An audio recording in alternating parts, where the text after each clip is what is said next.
There are scary economic words bouncing around right now. We've heard a lot about inflation at more than a 40-year high. Yesterday was an interest rate increase meant to reduce inflation. And we're also learning that major banks such as Wells Fargo are telling investors to expect a recession in the near future.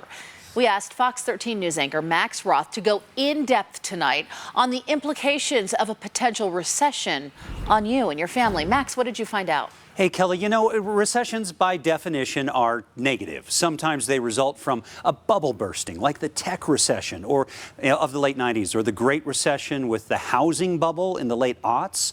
Sometimes it's because of external events, like a pandemic or a war. Dow goes down, inflation up, interest rates up. People get worried. All recessions are not equal. The Great Recession lasted 19 months because a fundamental component of the economy collapsed, the housing market. The COVID-19 recession lasted between 2 and 3 months because the underlying economy was strong and government injected a lot of money into the breach.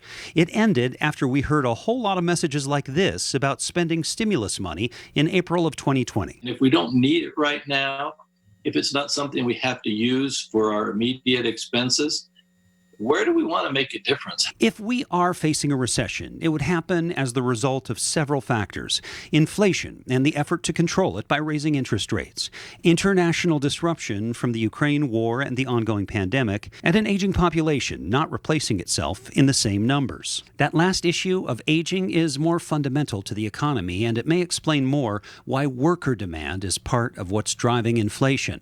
Concerns expressed by a businessman in Utah last October. The cost of employment is going up, the cost of housing is going up, the cost of employees are going up. So it's been very hard to maintain good margins on products.